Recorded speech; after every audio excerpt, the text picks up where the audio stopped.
You ever wonder what the world would look like if people actually owned their stuff? I mean, really owned it. What if whole communities, even entire nations, practiced the kind of humility and healing you'd find in a recovery group? What if we built a 12-step society? Let's talk about what that world might look like. And spoiler, it wouldn't be perfect, but it'd be a whole lot more honest. A 12-step society wouldn't be based on power, pride, or performance. It'd be built on principles, on humility, ownership, surrender, and restoration. It wouldn't cancel people. It would restore them. It wouldn't pretend we're all fine. It would start with the truth. We're not. We admitted we were powerless, that our lives had become unmanageable. What if that wasn't just the first step of a recovery program, but the first step of a healed society? Imagine if our leaders actually said those words out loud, not in a press statement after they got caught, not behind closed doors with the PR team crafting spin, but publicly, openly. We've lost control. We need help. We can't fix this on our own. Now imagine a church doing that, or a parent, a CEO, a politician, a pastor, a content creator, or maybe just you and me. We're trained to fake it, to bluff our way through, to stay in control, even when everything's falling apart inside.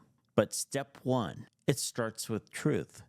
It says, I'm done pretending, and that moment, that quiet surrender, is where everything finally begins to change. You see, most people think that powerlessness is weakness, but in recovery, we learn something different. Powerlessness is honesty, and honesty is strength. Think about it. Every addiction, every destructive habit, every codependent relationship is built on that lie that I can handle this on my own. Step one confronts that lie head on, not to shame us, but to free us. It says, you don't have to carry this anymore. You're not God, you're not in control, and that's okay. In fact, it's better than okay, because the moment we admit we're not in charge is the moment God can be. So maybe the world doesn't need more experts, more influencers, or more strong personalities telling everyone what to do. Maybe it's just that it needs more people willing to say, I can't do this alone. That's where recovery starts. That's where healing starts.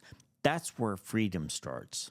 We came to believe that a power greater than ourselves could restore us to sanity. Sanity. Imagine that word in a presidential debate or plastered on campaign signs instead of change or freedom or progress. Imagine if our goal wasn't domination, control, or being right, but simply becoming sane again. Because let's be honest, insanity has become our baseline. We scroll like zombies, we divide like tribes, we pretend that we're gods in our own little digital universes, but deep down we're exhausted, we're angry, we're scared, and we're lost. Step two says you're not crazy for feeling crazy. You're just disconnected from the one who made you, and there's hope in that. Because if our sanity came from trying to run the show ourselves, then maybe our restoration begins when we admit there's someone higher, greater, wiser, who can do this for us, what we couldn't do alone. This isn't about religion, it's about reality. Reality with God in it. You could believe in the universe, karma, a vague spirituality, but that won't anchor you when life rips the rug out from underneath you. What step two offers is more than positive thinking. It's the audacity to hope in something bigger than self-help. It's the realization that healing isn't a solo project. It's a divine rescue mission. We're not asked to climb some spiritual ladder or become perfect overnight. We're just asked to believe, just enough to let God in the door. And that tiny flicker of faith, that's where hope is born. Not blind faith, not fantasy, but faith that maybe, just maybe, God is still in the business of restoration. That we're not too far gone. That our families aren't beyond repair. That our culture isn't a lost cause. That sanity can be restored. So what if we let that kind of hope define us? Not politics, not performance, not pride, just a quiet, steady belief that God can still heal broken things. That's step two.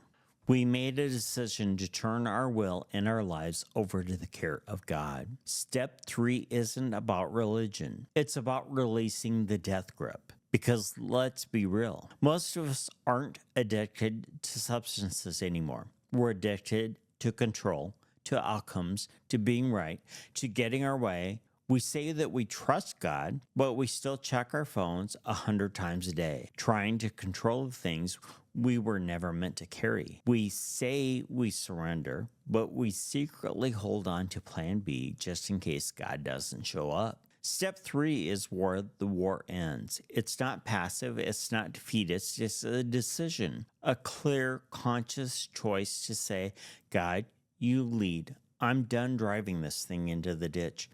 And the miracle is when we hand over the wheel, we don't crash, we heal.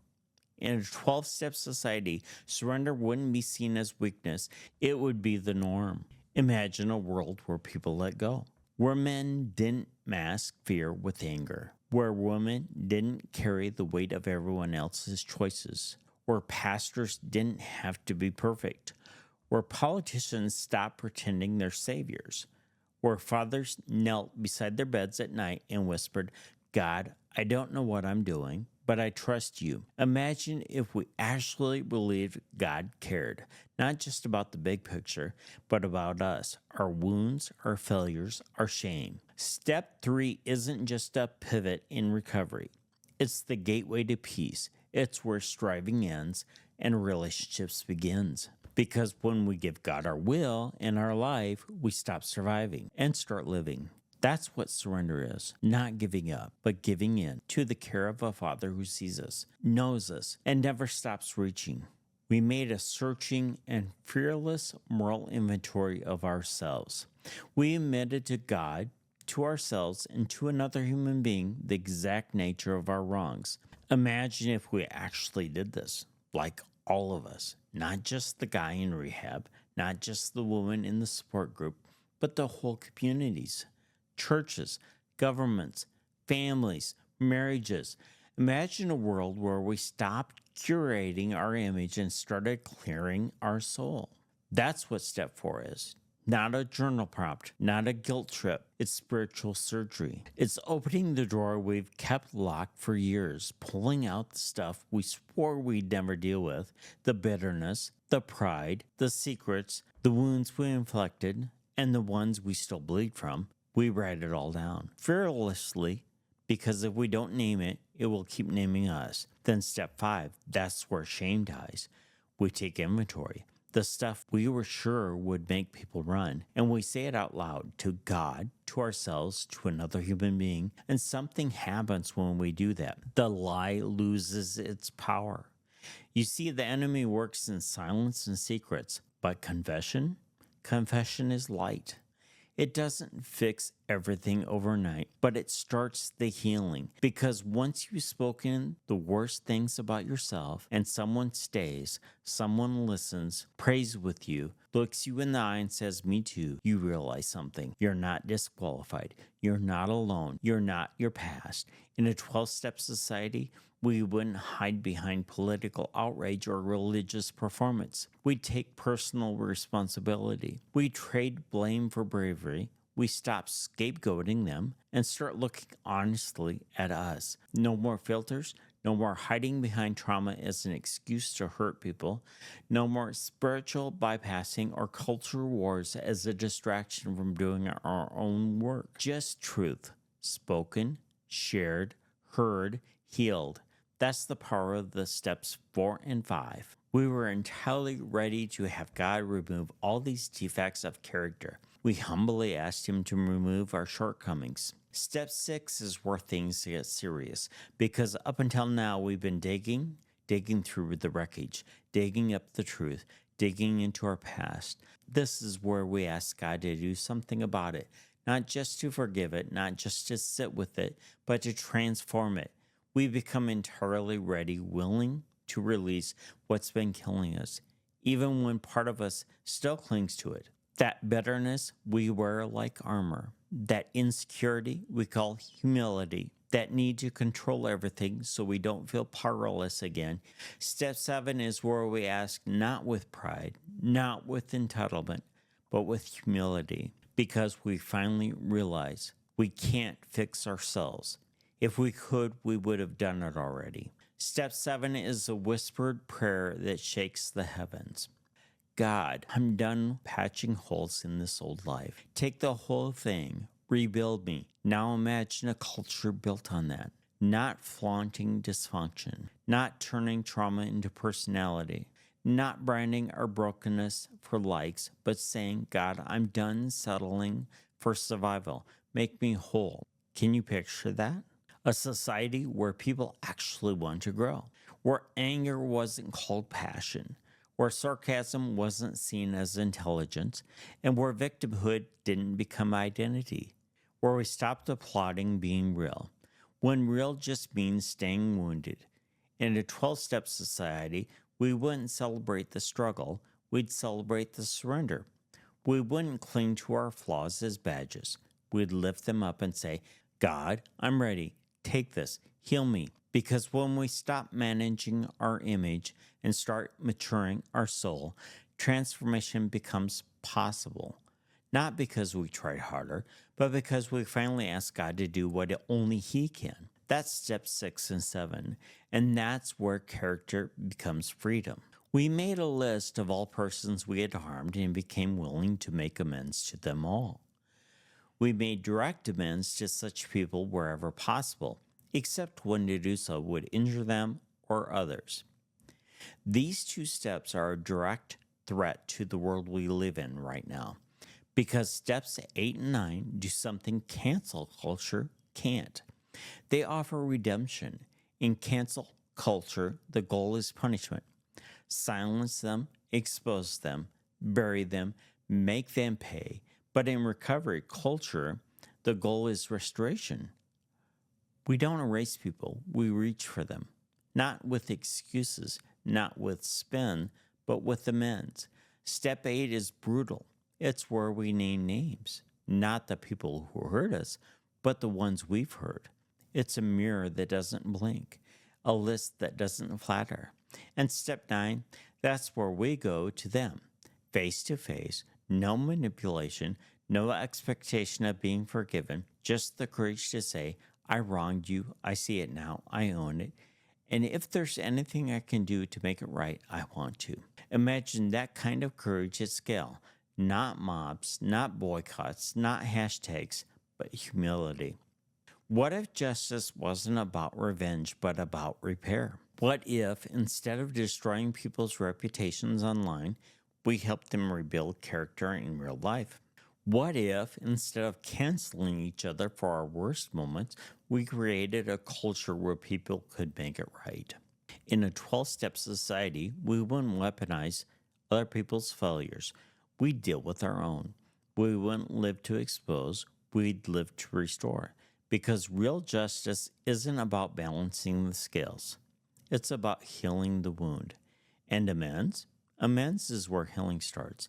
It doesn't guarantee reconciliation. It doesn't guarantee applause. But it does something way more powerful. It reclaims your soul. You stop being the person who caused harm, and you start becoming the person who makes it right. That's not weakness. That's strength. That's character. That's recovery. And it's the only kind of justice that actually leads to peace. We continue to take personal inventory, and when we were wrong, promptly amended it. Step 10 isn't glamorous. It won't trend. It doesn't sell books or pack stadiums. But it's the heartbeat of real transformation, the daily rhythm that keeps the soul clean, the ego in check, and the past from creeping back in through the side door. This step says don't just clean house once, keep it clean. Because if we're not careful, we'll relapse into something way deeper than addiction. We'll relapse into denial, into pride, into playing the victim again, into pretending we're better than we are or worse than we are, just so no one expects anything. Step 10 calls that out. It invites us to check our heart daily. Not once a year during a breakdown, not when we get exposed, not when the relationship is already crumbling, daily. Can you imagine what would happen if that became normal? Imagine scrolling social media and seeing, I was wrong, I took a minute, I see now, I'm sorry. Not a notes app apology crafted by lawyers, but a real one, humble, human, and honest. Imagine a politician saying, I messed up and I own that. Imagine saying it in your own home to your kids, to your spouse, to your ex, to yourself. See, step 10 isn't about shame, it's about staying free. It's a daily choice to say, God, search me, show me what I'm missing, and give me the courage to make it right and quick. Because delay breeds decay. The longer we wait to admit that we're wrong, the harder it gets and the more damage it does. In a 12-step society, accountability wouldn't be forced, it would be normal, expected, respected, not as a weapon, not as a power play, but as a way of life. We wouldn't need spin or PR or damage control. We'd just tell the truth on our own part and keep walking in the light. That's step 10, and it's not just recovery, it's maturity. We thought through prayer and meditation to improve our conscious contact with God. Step 11 is a return to the center, the still point in a spinning world, the sacred, quiet in the noise of everything else. We don't live in a world that honors stillness. We worship hustle. We glorify overstimulation. We scroll until we're numb, then wonder why we can't hear God anymore. But step 11, it calls us to listen, not just to talk at God, not just rattle off spiritual checklists or panic pray when life falls apart, but to actually be with Him. Step 11 is where relationship happens. Not ritual, not religion, connection. It's where we stop asking God to do things for us and start asking God to live in us. And that changes everything because when we slow down long enough to hear God's voice, we stop living out of reaction and start living with intention. Imagine a society that practiced that, where stillness wasn't laziness, where silence wasn't awkward, where people paused long enough to actually hear from heaven. Before hitting post, before speaking out, before cutting someone off, before giving up, we wouldn't be so scattered, so anxious, so numb. We'd be grounded, centered, sane. Meditation wouldn't be an escape, it would be a return to who we are in Him. Step 11 isn't just for monks and mystics. It's for you, right now, right here, in your kitchen, in your car, on your walk, on your knees. It's the moment you stop striving and start abiding. And in a 12-step society, stillness would matter again. Silence would be sacred. God wouldn't be a concept, He'd be close. That's step 11. Not a performance, not a rule, a relationship. Having had a spiritual awakening as the result of these steps, we try to carry this message to others and to practice these principles in all of our affairs. Step 12 is the whole point. It's not just about getting sober or getting unstuck or finding peace. It's about carrying the fire. Because if all we ever do is heal in private, but never live it out in public, then the world stays sick. Step 12 is the call to go back into the darkness we were rescued from, this time with a light in our hands. We don't carry the message because we're better. We carry it because we remember what it felt like to be drowning, and now we know where the air is. Imagine a world where that was normal, where people didn't hoard healing, but gave it away like water, where churches weren't performance halls, but recovery centers, safe places to fall apart and rebuild, not stages for pretending, but altars for surrender, where families didn't just survive under one roof, but thrived under the covering of grace and honesty and truth, where businesses weren't just profit machines, but places where people mattered, where leaders served their teams, not just their shareholders, where politics didn't reek of savior complexes, but actually looked like serving others, not saving face, not protecting power, but carrying the message. We were broken, and God made us whole. Let's build a world where others can heal too. That's step 12. Not a graduation, not a gold star, but a commissioning, a life lived on purpose. You don't have to preach. You don't have to be perfect. You just have to live this thing out. Wherever you are, every single day, in how you show up at work, in how you parent, in how you listen, in how you apologize, and how you love people who don't deserve it because you remember when you didn't either. In a 12-step society, we wouldn't just chase healing for ourselves. We bring it into the world. Step 12 is proof that your pain wasn't wasted. Your story has weight now, not to crush others, but to lift them up. So carry it. Carry the message, carry the hope, carry the freedom, and watch what God does with it. Now, don't get me wrong, this wouldn't be a perfect world. A 12-step society still has people, and people mess up. But we know how to come back to God, to each other, to the truth. And maybe we don't need everyone to start this kind of world. Maybe it just takes you and me. If you're ready to start that kind of courage, hit like, subscribe, and drop a comment about what step you think our world needs most right now. Let's build something together. Thanks for watching, and I hope you have a blessed day.